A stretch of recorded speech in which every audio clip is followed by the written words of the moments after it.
시사원 오늘은 조금은 심각한 문제입니다. 한국 전쟁이 끝나고 50년대 중반부터 60년대 중반까지 출산율이 늘어난 시기에 태어나신 분들, 베이비붐 세대라고 하지 않습니까? 네. 이분들에 관한 취재입니다. 심수련 기자가 다녀오셨습니다. 네, 반갑습니다. 네. 민간 기업의 정년을 55세로 볼 때 올해부터 베이비붐 세대의 은퇴가 시작되는데요. 은퇴 규모가 크고 파장도 적지 않아 보입니다. 앞으로 9년 동안 한 해 평균 40만 명이 일터를 떠나게 되는데요. 이들의 은퇴 문제 짚어봤습니다. 인천의 한 채용 박람 회장.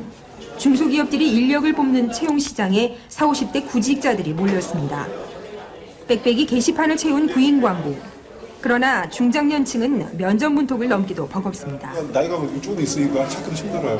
어떻게 기술이라도 있으면도 모를까 기술 없이 취직하려면 너무 힘들어요. 청년 실업은 문턱이 높아요. 도저히 불가능해서.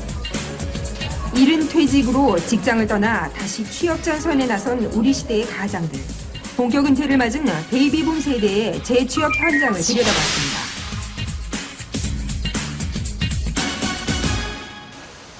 일요일 오후 경기도 검단산. 매주 정기 산행 모임을 갖는 회원들은 모두 같은 해 태어난 58년 개띠 동갑내기들입니다. 전후 베이비붐 세대의 대명사로 통하는 이들. 가난했던 어린 시절 학교 다니며 끼니를 때우는 것만도 행복이었다고 합니다. 우대 말로 우대기인데 어묵을 사봐. 200원어치 사면은 그거 모자라잖아. 김치는 보내줘. 김치 넣어서 팍팍팍팍 그냥 해놓잖아. 그거 하나 먹으려고 내 바로 밑에 동생이 2살 차이인데 쫓겨났어. 내가 두 번을 집어먹네. 요즘 안 되는 내용인데 이게. 7, 80년대 빈곤했던 나라의 경제 성장을 이끈 건 바로 이들 베이비붐 세대였습니다. 외환위기 당시 40대이던 이들은 그들의 땀과 열정으로 일군 회사 밖으로 내몰리는 처지에 놓이기도 했습니다. 나 같은 경우는 아이들 맞았거든요. 제2금융권에 다녀, 저권에서 다녀. 너 맞았네 그래. 제대로 맞았네 그래. 제대로 제일 첫 번째 맞았는데 처음에는 진짜 그 평생 직장하고 직장생활 다 하다가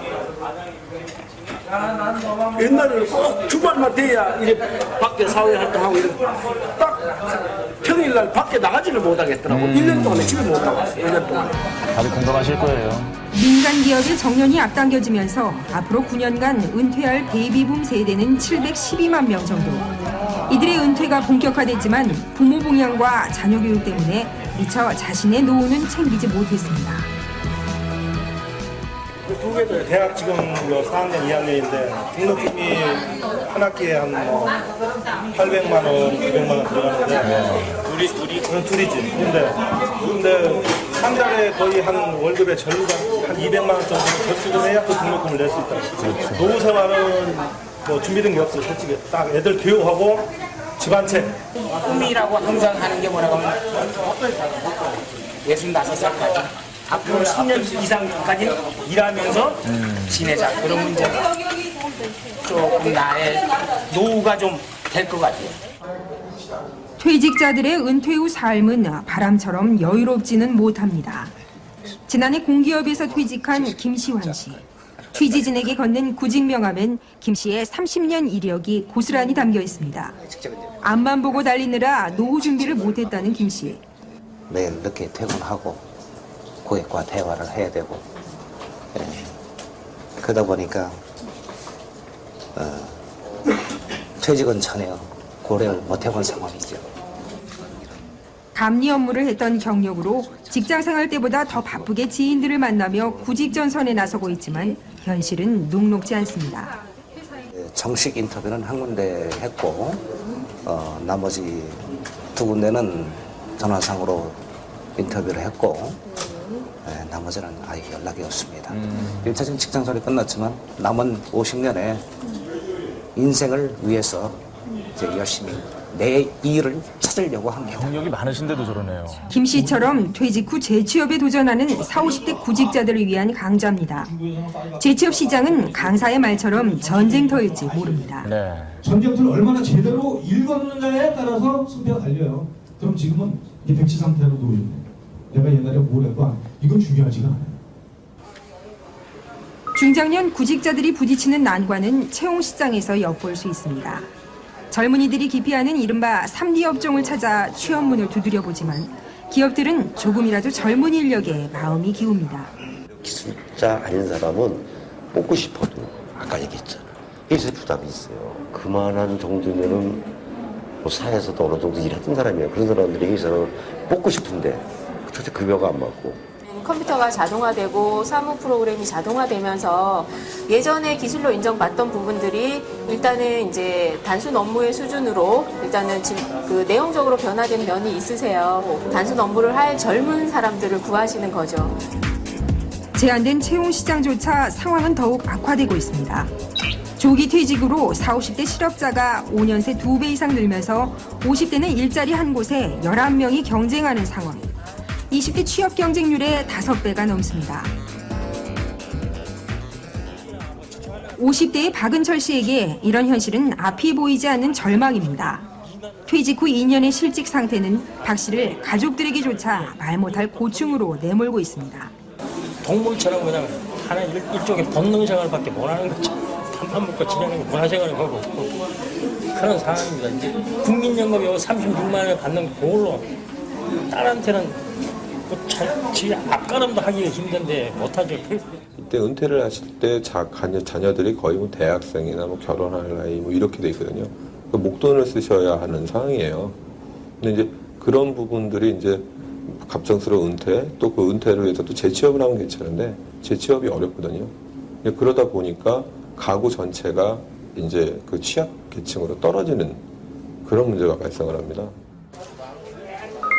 나이에 밀려 기업의 채용 시장에서 멀어지면 취업은 더더욱 어려운 일입니다. 그나마 5, 60대 인력 채용이 성사되는 업종은 경비나 청소 등 단순 노무직이 대부분입니다.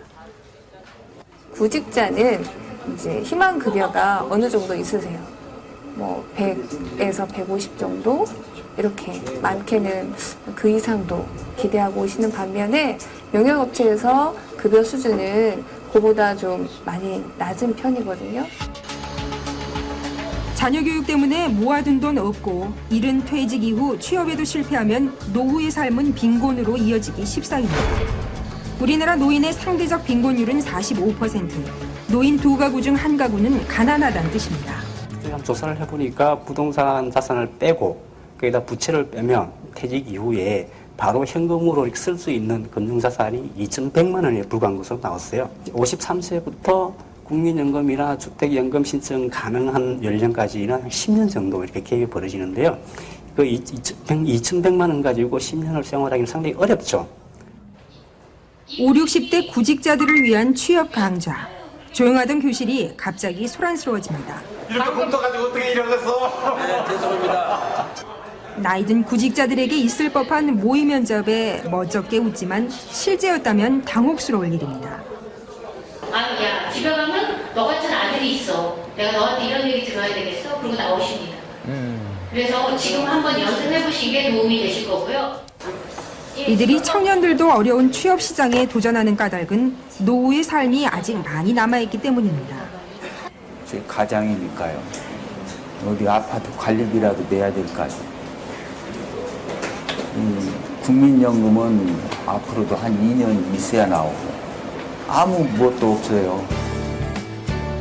전문가들은 최고의 노후 준비는 평생 현역으로 은퇴를 늦추는 것이라 말합니다.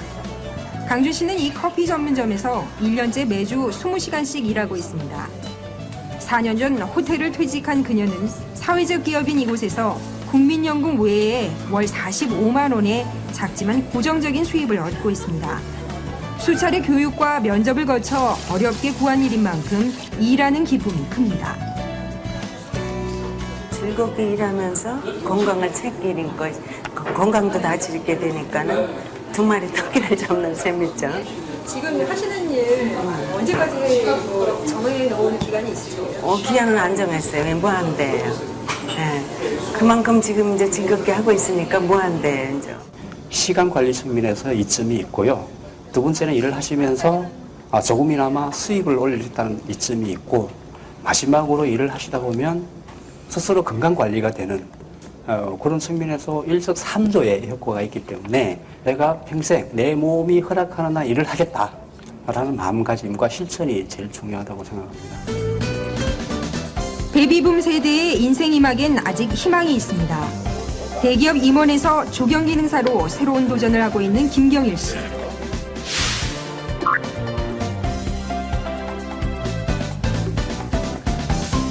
자기 스스로에 대해서 뭔가 좀 이렇게 위축되게끔 만들더라고요. 그게 제일 어려웠었어요. 이렇게 땅을 판다든가 나무를 심다든가 하는 거는 사실 힘들어요. 체력적으로. 그래서 개인적으로는 좀 힘들고 우리 집사람도 과연 할 수 있겠느냐 그런 걱정을 사실 많이 했는데 그 어떤 생각을 제가 완전히 좀 180도로 바꿨죠. 사무직 근로자에서 퇴직 후 축산 도매업을 운영하고 있는 전중기 씨.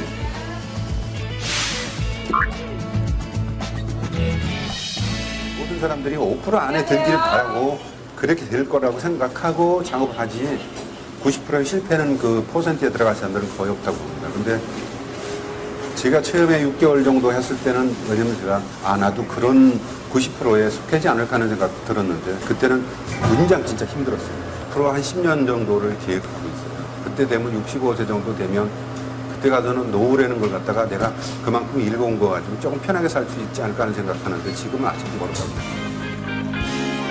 산업 여군으로 우리 사회의 격변기를 헤쳐온 베이비붐 세대.